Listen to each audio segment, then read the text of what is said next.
Hello, hello. What's going on, fantasy football fans? I'm your host, Hussein the Brain, and you're watching The Couch.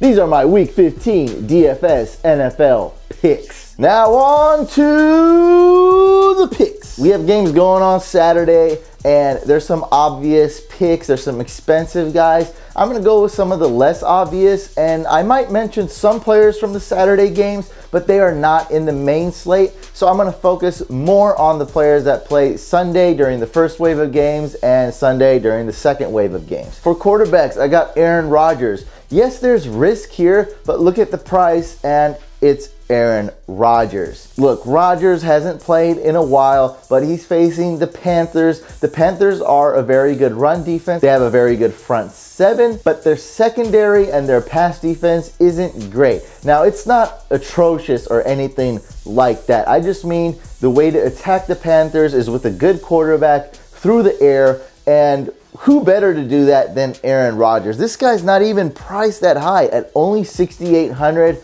I'd risk it. I'd go with him in cash games. I'd go with him in GPP games. He's a great pick no matter what type of contest you're playing. Now I want to talk about Drew Brees at $6,500. This isn't a guy that I'm highly recommending or anything, but I find this to be an interesting game. It's funny how the game that a team's supposed to just absolutely demolish the other team could be a more interesting game to analyze when it comes to fantasy. So if we had to pick one game this entire week that we say for sure this team's gonna win, that's gonna be the Saints. It's not the Ravens going against the Browns. No, it's not any other team. The Jaguars going against the Texans. I mean, there's some good matchups where teams are slated to get absolutely crushed.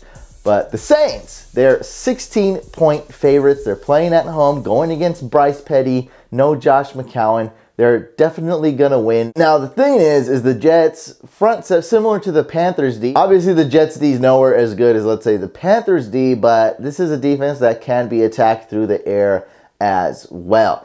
The only question mark comes, like Drew Brees is going to have a good game. The Saints are going to have a good game as a team. The question becomes, though, is he going to need to throw the ball in the third quarter or fourth quarter? Like, they may have a lead by at least 2 or at least 3 touchdowns by halftime. I don't know. I just figure this is an interesting pick. It might be a little bit contrarian. There's a lot of ways to stack this. You can go Brees, Kamara, and Michael Thomas. You may even be able to throw Ted Ginn in there, maybe a play-action deep pass. I think the Jets defense is going to be in a lot of bad situations. So this is an interesting pick. But like I mentioned, the upside isn't quite there because we like to see more pass attempts. Like, we need more pass attempts for a quarterback to get us more fantasy points, especially one like Brees who doesn't rack up a ton of rushing stats. Enough with the Drew Brees show. Let's talk about Blake Bortles. Bortles has a lot of hype this week because the matchup is so sweet. He's been playing very well. The Jaguars offense has been very efficient. Their team as a whole has been very good. They seem like a legitimate team, and it's been a while since we've seen the Jaguars be a legit team. Bortles, as a contrarian, it's not going to happen. He's going to actually be quite popular, and the price tag is going to support my theory on this. Priced at $5,700, it is great value. I'd say this is more of a cash game play. It's more of a safe play, and I don't have a lot of punts to recommend this week. I just didn't like that many quarterbacks that are priced super cheap. And then we talked about Brees, and then we talked about Rodgers. I think Rodgers won't be owned that much because I'm trying to think, if Rodgers was healthy, let's say he played all 14 games, this is the 15th game he's going to play, he'd probably be tearing it up. He'd probably be a top 4 or top 5 owned quarterback. And now that he had a long hiatus, he hasn't played in 7 weeks, guys. I think he's going to be owned much less. So that's why I like Rodgers a lot, and maybe lean towards Bortles for salary relief in a cash game. Lots of options at running back and wide receiver, but let's see what I have to say. I'm a believer in Le'Veon Bell, and this was a hard one to recommend because last year in the playoffs, the Patriots shut down Le'Veon Bell. I think he wasn't 100% though. And I think the Ravens also shut down Le'Veon Bell last year.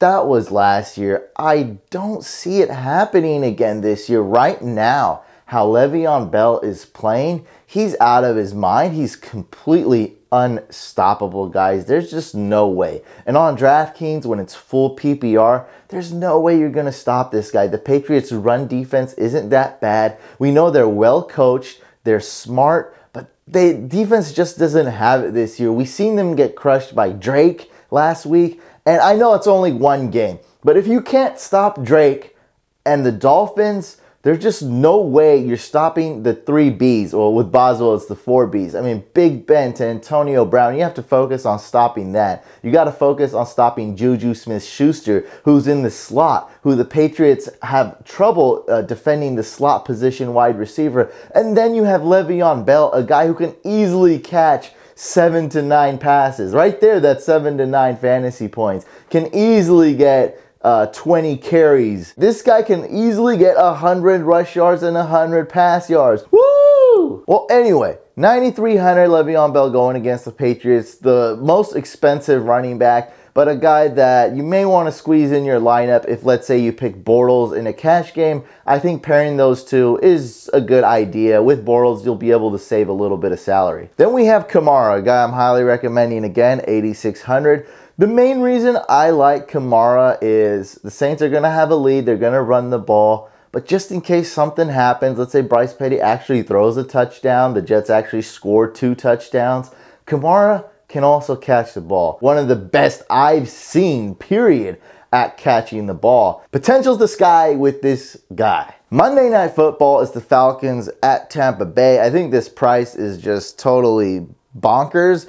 If you're playing the slate with, let's say, Sunday to Monday or whatever it is, if they include Monday games, Devonta Freeman's going to be chalk. I see nearly 80% of lineups owning Devonta Freeman in those type of slates. He's priced only $6,200, and I haven't checked Coleman's status, but last time I checked, he was in concussion protocol, so he may or may not play, and if he doesn't play, that's going to boost Freeman's value even more. We know the Buccaneers are not a good defense. I think a smart game plan for the Falcons offense is to utilize their run position, and they should be able to get an easy win against the Bucs, who are not good this year. We also have Christian McCaffrey going against the Packers. I'm targeting this game a little bit, guys. This Packers-Panthers game could be a shootout, a sneaky shootout. Like, people expect it to be a shootout, kinda. I think this has the potential to be the highest scoring game this week. And of course, DK is full PPR. Christian McCaffrey, pencil him in for at least 4 or 5 receptions this game. Then we have Kenyon Drake, who's priced very cheap. His price tag hasn't really caught up to him.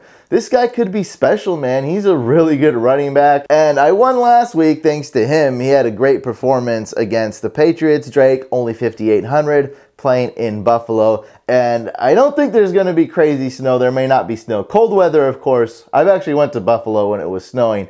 It snows a lot there. I'm not expecting a blizzard this game, but I am expecting a lot of touches by Kenyon Drake. Alex Collins priced at only $5,000 going against the Browns. I think that one's pretty self-explanatory. And we have Ajayi priced at the same price, $5,000 going against the Giants. This one's a lot more risky, guys. We saw Ajayi get a lot more work. Blunt didn't have that good of a game. I think this is a run-heavy script. Foles will throw the ball, this and that will happen, but at the same time, the Eagles' D will be good going against the Giants, and they should be running the ball in the second half. I think this is the game where Ajayi may be unleashed a little bit like we saw last week, and I think they'll use him a lot more.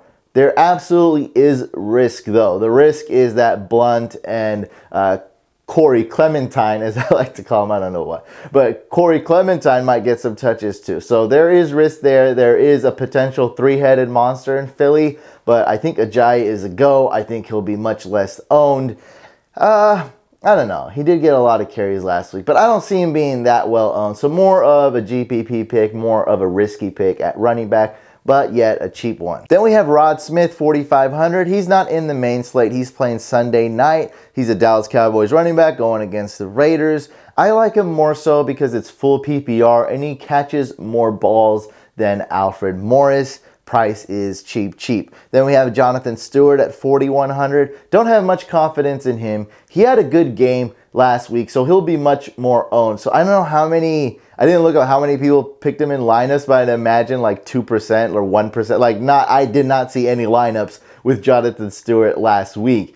So I think he'll be much more owned, maybe more in the closer to 10%. So that's not a good sign for GPPs, but I wanted to mention him because the price tag still hasn't caught up. It's 4,100. It used to be less than 4,000. I think last week was, I don't know, 3,900 or something. So it's gone up a little bit, but not a guy I'm highly recommending, but a guy who's very cheap. Now, I do have one punt at the running back position that I kind of like, and that's Kerwin Williams, priced at 4,000, going against Washington. If the Cardinals D can do some things, get some good field position, we know that Adrian Peterson recently has been placed on IR. David Johnson's completely out the picture. Kerwin Williams is basically the only running back, the only guy that's going to get the carries there for the Cardinals, and Washington's been kind of a mess. This could be a close game. This could be a game where the Cardinals lead, and that could mean a lot more carries for Kerwin Williams. Good field position could also equal a lot of touchdown opportunities for Kerwin. And my GPP pick of the week for running backs is Mike Davis,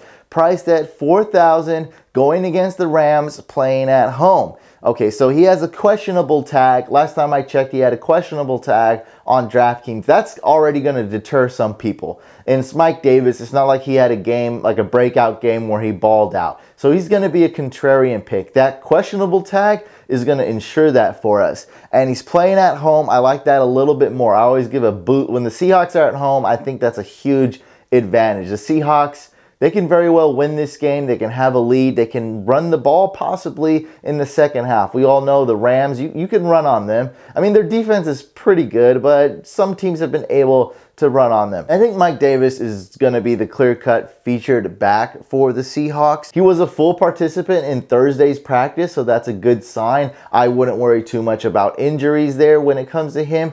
I say he's a full go. Good contrarian pick in GPP and a good punt play at only 4,000. Lots of names to talk about in wide receivers, and I'm going to just try to go over some of these names. When it comes to wide receivers, I mean, it's going to vary how you pick. It's all about strategy, and this year especially, I really like to stack quarterbacks and wide receivers. I've actually been doing a little bit of stacking even in cash games. I know I said you don't want to stack quarterbacks in cash games a lot, but I mean, sometimes it's a good idea to, like Drew Brees and Mike Thomas. Like if you want to really pick Drew Brees, I don't think that's a bad idea. And I've won before picking Matt Ryan and Julio Jones when Julio Jones had that huge 50-point fantasy game. That was huge. Matt Ryan, he didn't do great, but he had about 19 fantasy points or 20, something like that. I know he got the 300-yard mark, a touchdown. So it's worked, okay, guys? So there's so many wide receivers you can pick from, and it's the deepest position as well. Some I want to point out, though, Doug Baldwin may be a name that's a little bit overlooked. He's playing at home.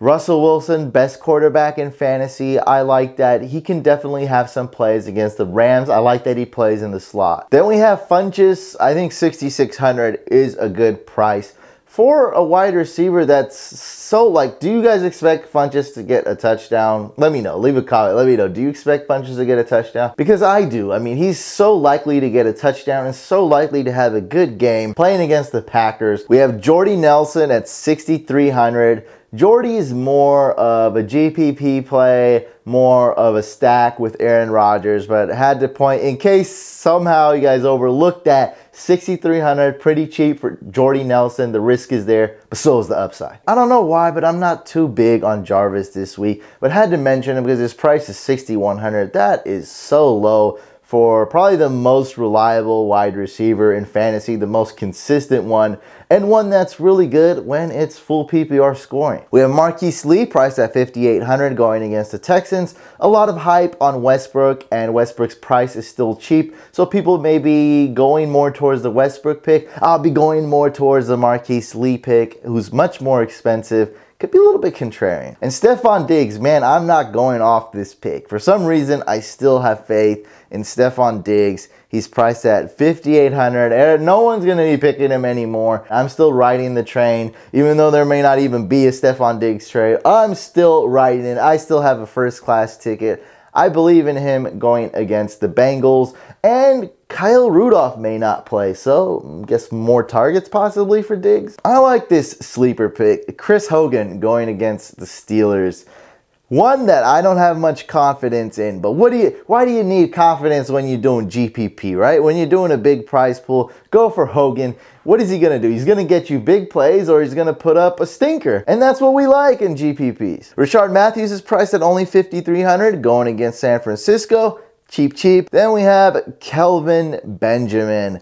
I like this one, guys. He is the #1 wide receiver for the Bills going against Miami. And if you absolutely need salary relief at the wide receiver position, maybe look towards Trent Taylor, San Francisco 49ers slot receiver. Not a lot of confidence in him, but he's priced at $3,500. Tight end has been a tricky position this year. It's been really tough as far as injuries, as far as inconsistencies, and even suspensions for guys like Gronk. This is my breakdown. I hope it's going to help you guys a lot. Gronk is my #1 tight end, priced at $7,300 going against the Steelers. I like him because last week he didn't play. He was suspended, so we know he's going to be nice and healthy. He's going to be rested. The Steelers and Patriots, I imagine, really want to win this game. The Steelers want revenge from last year's playoffs, and the Patriots really want to win. This could be a game that determines home field advantage. I truly believe it will determine home field advantage for the AFC, and it's going to be a great game, guys. I think the Packers game, Packers-Panthers, and this game, I'm actually more interested in this game. I think this game is going to be super fun to watch. And Gronk is a full go, $7,300 highest priced tight end, but he's my #1 ranked tight end. Going to be hard to squeeze in $7,300 with that salary cap limitation, but just want to let you guys know that's my #1 ranked tight end. Travis Kelce's awesome going against the Chargers, but that's a Saturday game, priced at $7,000.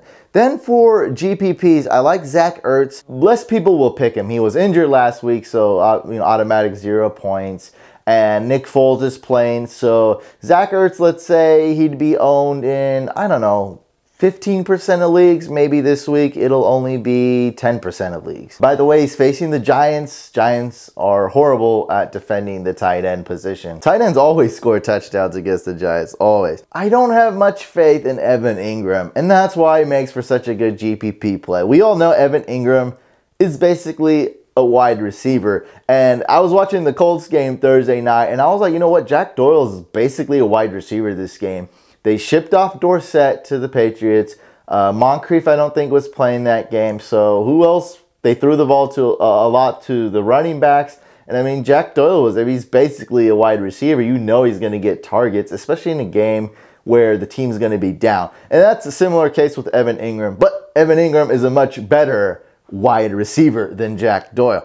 So we know Evan Ingram's going to get targets. The matchup is not great against the Eagles, a great overall defense, but we know the Giants are going to be behind. We know Eli's going to throw to Evan Ingram, and if Sterling Shepard is somewhat healthy and somewhat of a threat, that always helps out Ingram. I like this as a GPP play. We know Evan Ingram put up a stinker last week when Eli Manning played.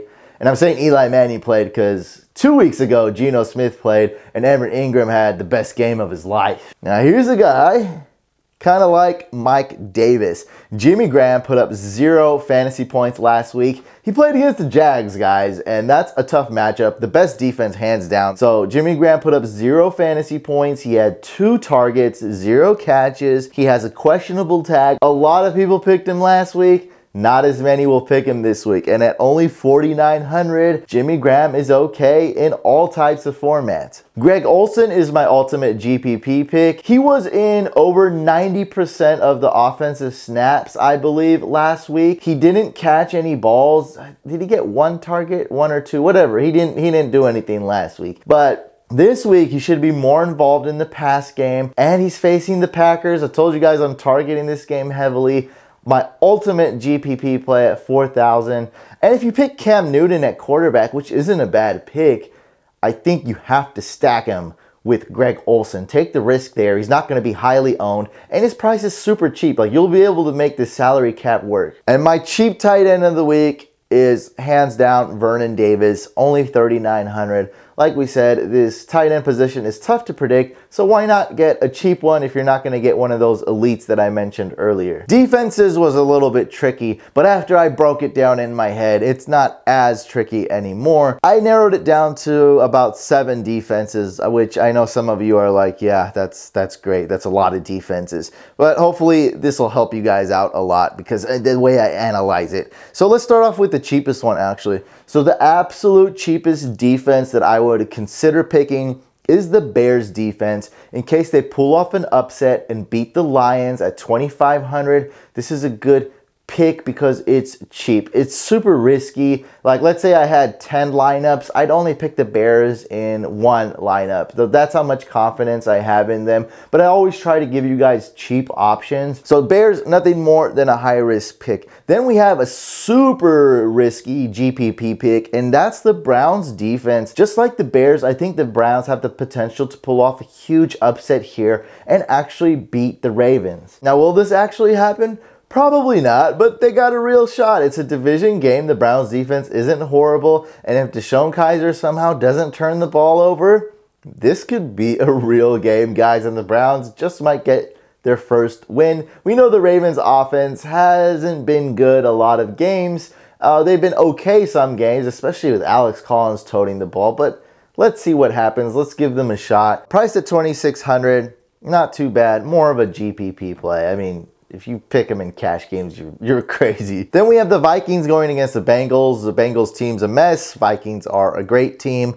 That's priced at 3,500. Eagles, 3,600 going against the Giants. Then the Ravens going against the Browns. That's a good one. And my favorite one out of all these defenses is the Saints. Hands down, priced at 3,900 going against the Jets. I think that's the best value. I think they provide a lot of upside. Saints defense, that's a go. And we got to talk about the Jags again. Jags are an amazing defense. They're the highest priced defense though. They're playing the Texans. They will still dominate, guys. They'll still be a good defense. It's just that the price tag is a little too high for me, and which is kind of cool because a lot of people won't be picking the Jaguars. Here's the thing. If you're looking for contrarian picks, a lot of times, just because the guy's the first name, right, people scroll less. Like, imagine how many people read the first player versus, like, the last player on list, right, no matter what position it is. So everyone playing DFS will see the Jaguars defense because they're listed number 1. So just because of that, like, a lot of people will pick the Jaguars D. All right, guys, make sure you guys enter the Week 15 contest. Follow the link below to do that. Spots will fill up fast. Of course, I'll be playing, so see you there. If you haven't already, guys, subscribe to the YouTube channel by hitting this couch icon over here. Leave a comment below. Use hashtag AskTheBrain if you're asking a fantasy football question. That way I know you're a true fan. And leave a like, thumbs up on this video. I'll see you guys on hashtag HackMyLineup.